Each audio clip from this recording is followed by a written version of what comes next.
Yes.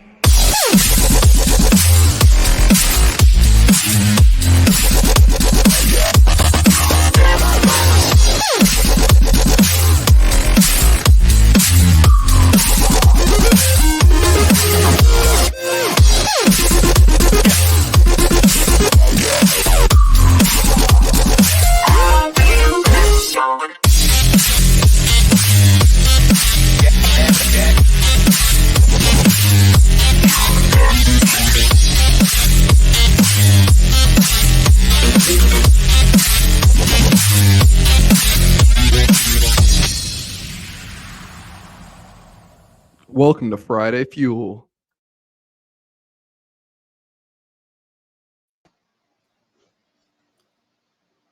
Oh, You're muted. there you go. Okay, cool. Sorry, I had to take over the Donald Peel. Welcome to Friday Fuel. Friday Fuel. What's up, you guys? Welcome back to another Friday Fuel. We are pumped. Today, we want to keep the energy high, as always, of course. As you guys can see here, we have a special guest, Amanda Lunsford.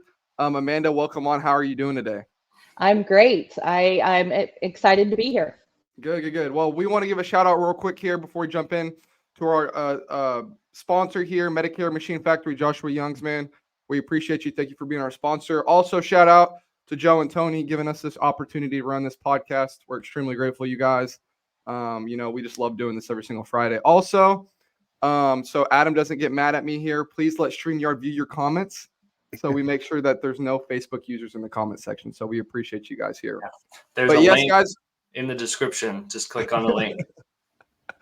But yes, guys, we also, as you guys can see, we have Amanda here. It's Ultimate Agent Season 1 winner. I was the Ultimate Agent Season 2 winner, but Amanda was the first winner ever on the Ultimate Agent. So kudos to her. Freaking beast. Amanda, I mean, just to start off here, give us a little intro about yourself, how you got into the industry, what brought you to the industry, and, it seems like you're just loving it overall. How's it been? It's been great. I've actually been licensed I should introduce myself. I'm Amanda Lunsford. I'm from Clemson, South Carolina, but originally 39 years in Central Indiana. I have two beautiful daughters, Lauren and Lindsay. Hard to believe they'll be 21 and 23 this year. And then like I said, I got licensed October 2020. And the reason why I got in the industry, before I did insurance, I sold real estate for Remax for many years in Indiana. Unfortunately, I lost my son in Indiana. And obviously, when I kind of came out of that darkness of depression, this was kind of the best fit for me. Because if anyone knows the importance of life insurance, it's definitely me. And like when you guys had that intro a little bit ago, one of the car that was racing, it ran the red light. They need insurance. I mean, but you just never know where the opportunity is going to be. So it works great for my personality because I don't know a stranger. So yeah. You look like the kind of person that would sell for Remax. Yeah. Thanks. Quick question, then Collin and Adam can jump in here. I was curious. So obviously you were a mentor on season 2, right? Which is just great. I think we all picked up little nuggets about you, just how determined and, the grit that you have in this business, and looking from season 1, I may be taking one of your guys' questions here, but looking from season 1 as a contestant to season 2 as a mentor, how was that transition and how did you like seeing that happen and how is it different, obviously? It's definitely different. Season 1, I mean, obviously I was a contestant. And I've played competitive sports my whole life. I played college softball all the way down to age 3 playing softball. So I have the competitiveness in my blood. During season 1, I think, Alex, you and I've even talked about this. It's kind of like you're in a tunnel vision when you're just so focused on, you probably heard me say it on season 1 on the YouTube. I'm half deaf in my right ear. So when you're working in a house with 4 other contestants on phone calls and coaches, first of all, I'm ADD, so I'm a squirrel. and I'm half deaf, so it's really hard to focus. A couple times I was over in the corner working in a bathroom. I've worked, up in Cody's area, so it was just I had to be in the quietest area I could. With you guys, it was your season, for example. You guys were more set up as a telesales office. Yeah. And see, I don't know if I would have done well on that Yeah. because of my hearing and the distractions. I've never worked in a sales office, what's the Like a word I'm call trying to center find? Call stuff. center. There you go. I've always done this business in my office at home by myself. So the first season was definitely coming out of my comfort zone. Plus, I had never done in home in this business. I mean, obviously, I have a real estate background, so I know the in home. But you got to remember, there was a 4 year stretch between doing the contest and my last real estate transaction because of then losing my son and obviously not leaving my bedroom again because of depression. So it was definitely a transition for sure. So how did you come across insurance? Like, what was that step that took you from selling real estate to life insurance? Like, how did you come across it? I had heard it from some people that at my old company, and they had told me they're like, "You'd be great for it. You should go for it." And they were right. I was great for it, and I still am great for it. Like I said, the thing is my line I like to use with agents, friends that are selling, the answer will always be no if you don't ask. You have to have Mhm. the courage to ask because a lot of people aren't thinking about it. A lot of people think, I hate to even bring this up, a lot of people think their children are invincible. I learned the hard way they're not. And that how important it is. I mean, all of us on this screen right now know that you can get a $10,000 Mutual of Omaha children's whole life for $5 a month, $7 maybe, depending on the age. And that means that their insurability for life, if they keep that policy intact, it is good. So I like to, because a lot of people, they see a lead and they're just trying to sell to the names on the lead. I typically sell 7 policies to every lead because Mm. I am big on selling the kids. I'm big on, I like IULs, and I'm big on writing an IUL on each of the spouses and an accidental because might as well maximize the coverage and then cover the kids. And then Mhm. before I'm leaving, I'm asking about their parents, or not leaving, but leaving the phone call. Yeah. So you gotta think outside. You don't want to. You want to make sure the husband and wife are covered. So you got them done, and then go to touch on the other family members because you don't want to lose that sale. Mhm. So you touched on IULs. Are you running like IUL leads? Mortgage Are you protection. just mortgage protection and writing Hmm. IULs out of that? Yeah. I like that. Makes sense. So before you were on the Ultimate Agent, what types of leads were you running then? And then did that kind of help you on the show, or did you kind of make the transition there? Tell us about that process. Actually, before Ultimate Agent, I had never ran a final expense lead, but obviously, I mean, I'd always done 100% mortgage protection. But with mortgage protection, you have to know equity, all of that part of it, which is kind of like final expense. So I had that experience, but I had never worked a final expense lead until I got to Nebraska. Okay. Amanda, I actually like when you said this, I was like, this is crazy. So you said every single lead, you're selling 7 policies. First off, Typically, yeah. typically, yes. And the audience is probably like, what? That's just crazy. Because that's crazy to me. I'm not even doing that. And I'm like, that's impressive, It's hard to right? get to. Yeah, Yeah. that's what I'm saying. Yeah, even 2. So if you could like break that down and how you ask the questions to the individual that the lead card, the actual name, because I'm assuming you've already sold them, and then talking about their family. Can you break that down for the people that are watching? I like 7 policies and 1 lead. I I like to tell I don't tell it in a dreadful way where they're like feeling sorry for me or anything, but I like to let them know that a little bit about my backstory in the rapport building, just so they know. And I'm also big on quoting from the bottom up. I think that's a huge deal to clients because they know that I'm watching out for their pocketbook and not watching out for mine. I work I would say 50 to 60% of my business is referrals, just because I'm big on saying that during the appointment and after the appointment. So that's where those 7 policies come in. It could be I wrote many policies, mortgage protection on a husband and wife, and then go and cover their parents, or obviously their children when I bring up my story. So you can't, like I said, the answer is always no if you don't ask. You can't be afraid, but you can't push it down their throat either.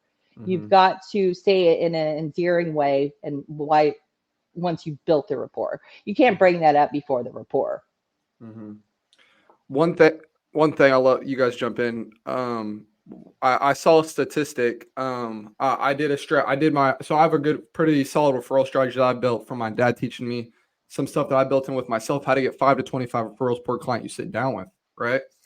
And it's a whole strategy, but there's a statistic. Let me look at that one more time. It was like 91% of consumers would actually give a referral, but only 11% of agents ask for a referral, or 8% of agents ask for a referral. So no one's really even asking for them, right? Yep. I think people complain, as we've seen in the industry, people complain about having to spend money on leads. This next lead order is going to hurt my pocket, but no one's willing to do the steps and the actions and the right habits to stop purchasing leads, right? And that's asking for those referrals. So that's a really good point, Amanda. Yeah, no, definitely. You've got to ask for them. So yeah. I think you even ask when you don't get the sale. Like, if this isn't a good fit for you, who do you know that this would be? So anyways, yeah, no, Amanda, I agree. Go ahead. Yeah. No, you go ahead. I was just going to say, I mean, me and you visited a little bit before the show. I think maybe all of us did. I don't know who all reached out. I think, when we found out we were going to be on the show, I was like, well, I'm going to reach out to the winner because that's who I want to talk to. Right. So I reached out to Amanda before. But tell a little bit more about, like, because we've all been on the show. We realize the stressful situation. I feel like you had a deeper why than almost everybody else. Maybe I'm wrong. Maybe I could be wrong. But I feel like, you talking about your son, you also, was it your dad that you had lost too, like right before, just you had lost him. So speak to that a little bit of the importance of having something to push you when times get hard. Actually, I'll never forget season 2. You were doing your guys' what was it? Your speeches. Public speaking. Yeah, Collin, you made me bawl like a baby standing in that crowd because I understand your why for your dad, because I can feel it, because it was the same for me. I actually, and I've said this on an interview with Cody on YouTube, where Nate Offer almost morphed into my dad. My dad was always my coach my whole life, and he's tough love, just like my father was. And that's exactly what I needed, because day 4, if you watch season 1, day 1 through 3, I was a fish out of water doing in-home appointments in Omaha where I've never been before, and it was 50-mile-per-hour winds. I would get on a porch. I remember being on a porch without railings on it, and I got blown off into the mulch. And it was that windy. When I went to open the door, I was like swinging with the door. So yeah, it was pretty crazy. I'm glad they didn't get that on video. But yeah, so it's just, my why is, I truly believe, and I don't know if you feel the same way, Collin, but I truly believe my father and my son can see me from above. So I give 110% at anything, especially when it comes to competition. And I didn't know that until this contest, how competitive I still was. So that's awesome. Did that answer your question? Yeah. No, okay. That was good. Yeah, I feel the same way. I mean, I know my dad sees everything that I'm doing, and so sometimes I feel like I'm, not doing good enough. But then I can always hear his voice just in my head, just keeping me going. My dad was pretty similar, pretty tough love. I mean, I grew up on a farm. Yeah. It wasn't a whole lot of, Yeah. hugging, I love you, that type of thing. Yeah. It was For just, sure. but my dad was always there. Like Yes. my dad didn't miss a single one of my football games, even when he had cancer, Mhm. and had a broken back from the tumors. We put a bed in the back of our little Oh, Suburban, and we propped him up, and he would go park in the end zone.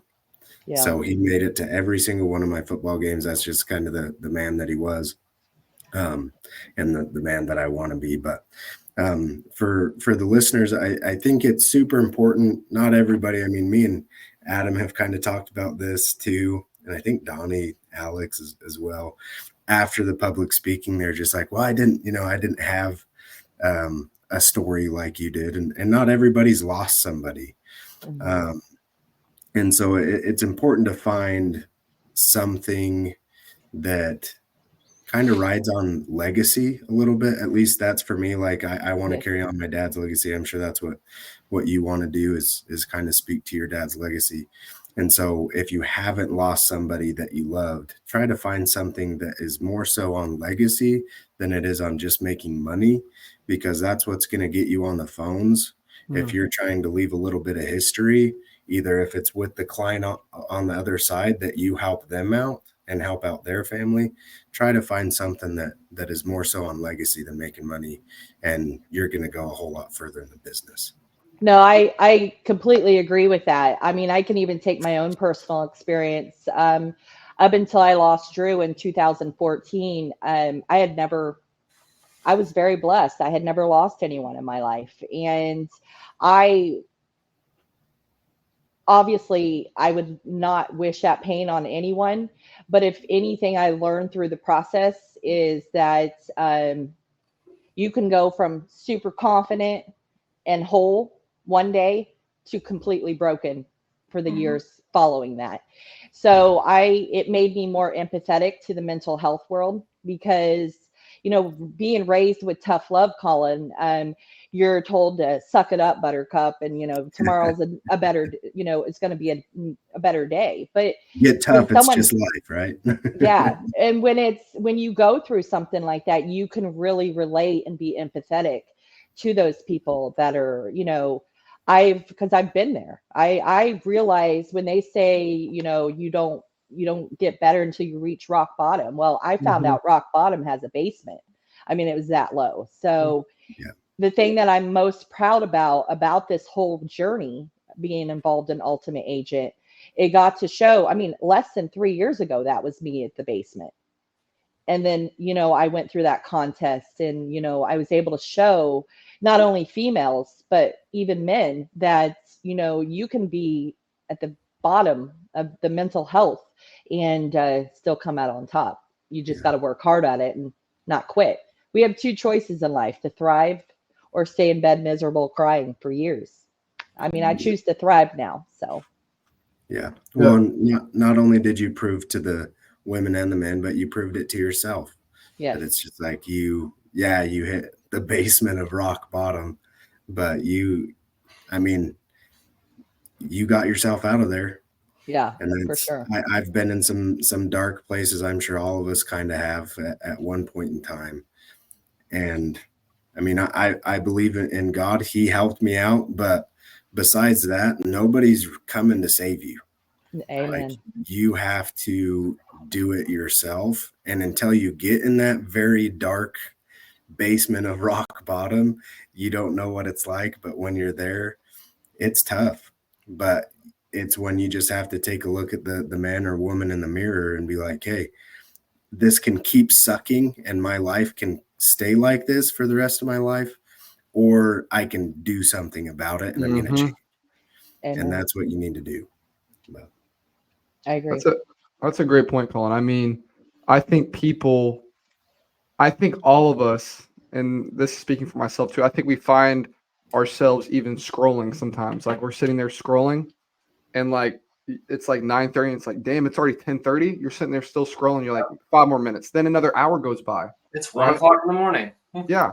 And we're all just waiting for that dopamine hit. And it's just like time is passing away. And we have families that we have to protect. We have families that our own families that we have to feed, you know? Yeah. And time is just passing away, right? I think people and individuals really, we need to stop scrolling on social media so much, especially when it's work time, you know, money making activities, right? When we're working and separate ourselves. And that's how you're really going to take that extra step is stop scrolling and just keep working, right? Yeah. That's The other day, I actually installed like a time tracker thing on my Google Chrome extension, and it pulled the data from the past week or whatever. And it was crazy to see. It's because it shows you every single website and how much time you spent on each one, right? And it was like my CRM had like an hour and 10 minutes. And then like this other program had like 45 minutes. And it was like Facebook 4 hours. And I was like, oof.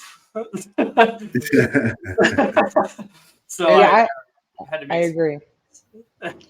I have to make a comment on that. I love that Alex brought that up because he's younger than both my daughters. And I appreciate someone that's only 20 years old that's realizing that social media is a waste of time. So I totally get it. It's also, it's not that it's a waste of time because I do like being, I like seeing my family and all of that. I get that part, but we also have to remember, because since it is the winter time and people are struggling so badly with their mental health the last few years, people really need to remember it's fake book for a reason. I mean, they need to remember that some of this stuff is not legit or Instagram, and because I see even with my daughter's age, and I hate that because when I was 21, I didn't even have a cell phone yet. The Facebook wasn't out, and I'm so thankful for that because times are definitely different. So remember that everything that's posted, probably only about 20% of it's legit for the most part. That's my input on it. Yeah, it's tough because I feel like it can definitely be a tool, but it's like a two-edged sword. It's like, okay, you can either chop your own head off or you can use it to, build your business. I was listening to a story, Ed Milet. I listen to I love all Ed. of this stuff, and he was talking about Instagram and Facebook and social media and how, a lot of it isn't real, and how people get into this depression because they're comparing their own lives with, everything they see. And he was out at this nice restaurant, and there was a family of, a mom, dad, and then a brother and a sister. And he said that he was like, it was horrible. Like, he's like, we've all been there if you have kids, but he's like, it was just terrible. The brother and sister were fighting. The dad was saying things that he shouldn't have said. And then the mom got mad at the dad for saying things he shouldn't have said. And then, and he said it was probably 45 minutes of total disaster. And at the end of their meal, they asked a waitress to take their picture. And all four of them were smiling, and they were yelling at each other in the picture to smile, got the picture. And he's like, I'm sure they posted it and saying how perfect of a dinner it was. And so that's just the thing is like, everybody's always traveling. Everybody's at the beach. Everybody's making all this money, whatever it is. And you can get in the comparison game. Comparison is the thief of joy. Amen. That's my favorite quote. I love that. You need to be, if you're comparing anything, compare who you are now to who you were yesterday and see if there's growth there. That's the only comparison you need to be caring about, because it doesn't matter if, Alex is writing $200 million in annuity premium or whatever it is. I need to worry about my life. And everybody needs to worry about their own life. And we can cheer each other on and be happy, because somebody else's success isn't necessarily taking away from my success. I can still be just as happy for somebody else's success and not worry about my own. I think that you hit the nail on the head there. Yeah. Like comparing you to yourself. Like I recently just started tracking a lot of things like habits and tasks that I do, right? And just being able to see like the numbers go up day by day, and like I'm focused on this now and not on what other people are doing. And so it's just like I'm competing against myself, and I'm like, oh yeah, I need to do that thing. And so like last night, one of my tasks that I have marked for myself is to do 5 pull-ups and 25 push-ups. And so I was getting in bed last night. It was like 11:30, and I was like, I didn't do my workout today. I'm gonna go do it. And I just like got down on the floor and started doing some push-ups. Like it was cool because nobody else is seeing that, right? It's just for me. But like I'm my best motivator to keep myself ahead of myself, right? So definitely that's helped me kind of get out of a recent slump that I was in. It's just like doing things for myself and tracking things that are productive. And it'll take you places. Mm-hmm. No, I agree. That's one of my favorite things about following Cody, for example. I love watching his consistency on his personal development, his workouts. Like you said, one time I think he said he forgot to do like his workouts, and he had done it for like 80 days straight. He had to restart that because of just one day. So I like to see that he is real about keeping up with his posts, because it really does motivate other people that watch. Because, my favorite thing that he has, I've been saying this since season 1, stop chasing quarters. And what that means to me is think bigger. A lot of people don't know this. When I submitted my on season 1, Adam, because you entered for season 1, we had to do a video. We had to submit a video, and then they chose us from those. I made that video 2 days after my first major surgery in my whole life. Wow. Just because I felt something about it, something and I don't feel much about contests and stuff. I'm like, oh, I'm going to enter. I'm not going to get picked. But this one, I was like, I think I'm going to get picked for this. I just felt it. And I'm sitting in my bed. I had still bandages on and everything, had to put a cardigan on just to make the video. And I'm like, yep, I'm going to do it. And not even 3 weeks later, we're flying on a private jet to Omaha, and I still have the bandages on because I had to, post-op wasn't until we got back. So I just, I almost called it off and almost said, oh, I probably shouldn't do this, because it was open, it was an open, like they opened me up for that surgery. So it wasn't like a minor one. And I was just like, you know what? I felt my dad talking to me, Collin. Like we went back to, I was like, yep, my dad, that's the reason why I went. And I got 2 hours of sleep every night, still dealing after the surgery. So it was a hard, lot of work for that contest. Yeah, but it's totally worth it. One thing I could say back to the comparing thing as well.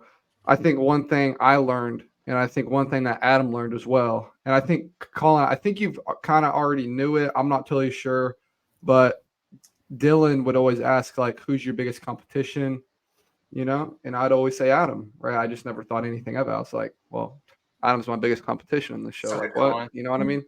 And coming off coming off the last, last 2 or 3 days, I found out the biggest competition is me.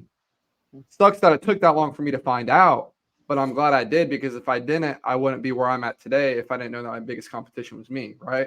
And I think coming in also, when we were all in the hotel room the day before, Amanda, when we were all getting there hanging out, I think all of us were kind of scouting each other out, seeing what the situation is.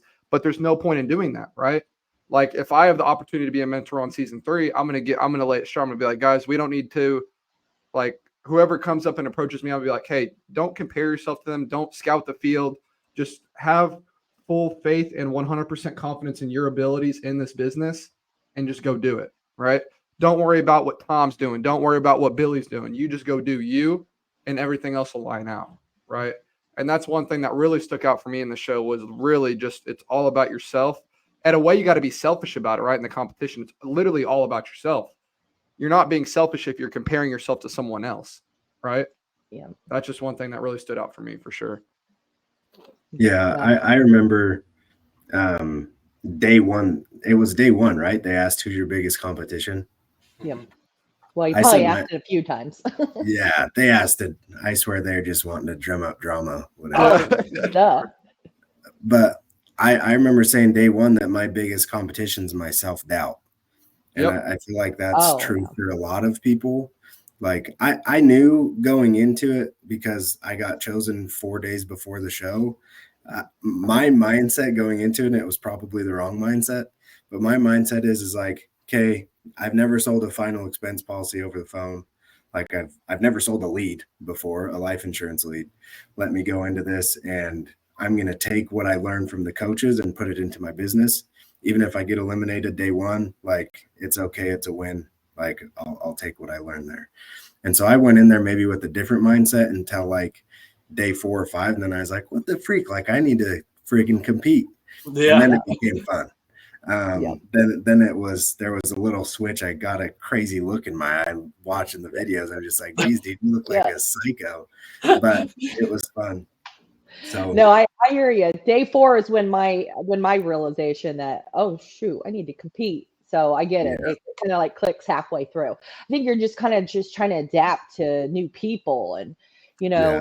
like we flew. You guys, got to stay at the corporate, but like we were flying on the jet, and then the just different moving pieces, like an Airbnb we had never been in. So it was just a lot to get it acclimated to that. But then and plus the in home didn't help Yeah. either. So after that, and plus with Nate helping my mindset, because it's big on you need to stay out of your own way. Mm-hmm. One thing, Amanda, that just listening to you, watching season 1, you as a mentor season 2, I've definitely have learned a lot, that you've gone through a lot and you've been able to battle through a bunch of adversity. And I think a ton of agents, and myself, I haven't dealt with much adversity yet in my life, thankfully, but what's a piece of advice that you could give them? Because once they hit adversity, like Collin's dealt with adversity, Adam's dealt with adversity, all you guys have dealt with something, right? And when their back's against the wall, they just let their back sit on the wall and they're not pushing forward, right? So when you dealt with your adversity, like what's a tip that you could give them to get through their adversity? Definitely personal development. I mean, that's huge, and Mm-hmm. staying consistent with it. What the reason why I first started coming out of the darkness, this is before I even got in the business, is because of reading and, just consistently going to the gym and stuff like that. That was helping get just the personal development is huge. I can't stress how important that is. That's why I love watching, like I was saying, Cody do it. And because it just shows us that, because obviously I've known Cody for only about 2 years, since April 21st of 22. And I've seen him grow as an individual, his company, everything. It's just in 2 years. So, but it's because of his consistency. So it makes you want to be consistent, because if he can do it, then you can do it. Yeah, that's another really good point. I think a lot of people, just like what you're saying about consistency, people are really good at being consistently inconsistent, right? Mm-hmm. And I think that's what most agents that fail in this business struggle with, is they're consistently inconsistent, right? If you guys can just sit to a set schedule, organization, right? I think one of the number one things in this business why people fail is first, that they're not optimistic, right? And then second would be that they don't have any structure and organization, right? If you're not organized, stuff's not going to go right. You're going to be flipping through leads, flipping through sales that you've already had, not knowing what's going on, right? And I think that's one thing that people do struggle about. But Amanda, to kind of, I would say, like, kind of wrap up here, what's like one, last piece of advice that you could give, to everyone watching? Because obviously there's people watching right now, but there's going to be quite a few people that watch this throughout the week coming up until next week. What's one piece of advice with your success, obviously from season 1, with that big, huge week that you had? What was it, 34,000? Yeah, Was that right? 34,570, I think. Golly. Something like that. And that teacher's they could take salary. away. Teacher salary. Yeah. Yeah. That they could take away something that will touch them, leave with them, and that could help them with their in the business pushing forward. Well, you just, like I said, just don't be a stranger. I mean, you've got to. My husband's laughed at me before about, because when we go on walking trails to waterfalls and stuff, he's like, "Is this going to be a walk, or are we picking up clients too?" Because I'll have my fanny pack with business cards, and it's either I'm recruiting or selling. You don't know. You don't know until the person you meet. So don't be afraid, because you never know when the opportunity will hit. But it's also just believing in yourself, first of all. Like, I was just talking to Adam before all this started, and we were talking, and he just, closed 4 deals yesterday, and he was having a little bit of feeling down. And I'm like, that just instills your belief in yourself again. Like, you just get right back on it. And that's what I was even telling, because I've struggled myself. Most of you guys have known, unfortunately, I had a heart attack not too long ago, and way too young for that. And it really, has it affected my physical? Yeah. I mean, I'm a little more tired, not as much energy, but it affected up here too, because I was in total shock when it first happened, because, I was pretty healthy my whole life. So it's just one of those things where you just have to remember that, just keep believing in yourself, no matter what happens to you. Yeah. So. I mean, that's another great point. I mean, Amanda has dealt with a bunch of stuff, even a heart attack, and still just doing the thing. So like I said, Amanda, much respect for you. Thank you for coming on again. I mean, there's just a bunch of tidbits and, golden nuggets that you definitely left with the audience. So we're extremely grateful for that. But Adam and Collin, any last words from you guys, or are you guys good? No, thanks, Amanda, for hopping on. It was good to see you. Cool. I did want to say, it was great seeing you guys too. I did want to say one last thing. Congratulations, Alex. So yes, thank you. I appreciate it. Yes. Yeah, so and we're gonna have to throw it out to Cody by the time season 5's done. And Colin's like, boo. By the time season 5 comes out, we'll have to have like a all-stars, and then we all compete against all the first placers. That's what I've talked about with Adam and Collin too. Like, all the winners just go toe to toe. Yeah, that would be crazy. I'm ready. I'm gonna have to sell quite a couple big IULs if I'm gonna pull that one out. Just do mortgage protection and spend them to IULs. It's easy. Yeah. So. Because majority on the Ultimate Agent, I wrote majority final expense. I wrote a few mortgage protections, but I mainly did final expense. Yeah, that's all I did until the very last day. I did not touch mortgage protection until the very last day, because I saw Michael working it on day 4 or 5. I'm like, I knew that mortgage protection gets you higher AP, so I'm like, I gotta, and that's all I knew. I had never done final expense leads until Ultimate Agent, so I was like, I'm going more MP. So I get it. They need to do MP anyways. I think they should do mortgage protection instead of final expense. It would get the numbers way up. Yeah. I mean, we were talking, and I mean, we can end the show after this, but like, there was so many people, everybody was complaining that it was just like, my income's $600 a month. Like, I can't afford $10. Like, I get it. Well, that's sorry. You get into mortgage protection, and you're like, this policy's 100, this one's 200, this one's 250. So they need to do mortgage protection. But what's that, Colin? I said they need to do mortgage protection leads next year so that the AP looks higher. Because I mean, dude, I think I wrote like 20-something policies. You wrote 20-something policies too. And I mean, $20K in AP and final expense is pretty insane in a week. Honestly, it is, considering that everyone's on a fixed income, bro. Honestly, it is. To think about it like that. That's actually a really good point. Because mortgage protection, I mean, you like one final expense or one mortgage protection is worth like 4 final expense. Yep. So they need to get them. I did 25 apps and did 16K. So you like those baby accidentals, Adam. Well, final expense is usually around $700 average, I would assume, right? $800 AP. Yeah, it's like $760. But mortgage protection's way more than that. But anyways, well, thanks for hopping on with us, Amanda. Yeah, thanks, Amanda. I appreciate it. You're welcome. Yet again, shout out Medicare Machine Factory, Joshua Youngs. Thank you for sponsoring the show. Shout out Joe and Tony again. We appreciate you guys letting us run the show. Amanda, thank you again. A lot of golden nuggets, like I said, and then we will see you guys back here next Friday. We're gonna have another special guest. Also, I wanted to make point here. We talked about this before the show.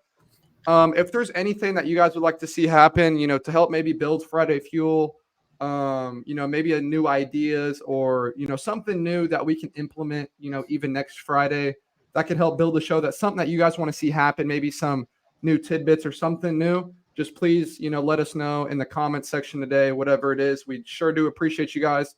And we'll see you guys here back next Friday. Push through this week. You guys got it. We'll see you next Friday. Have a good one. Bye, guys.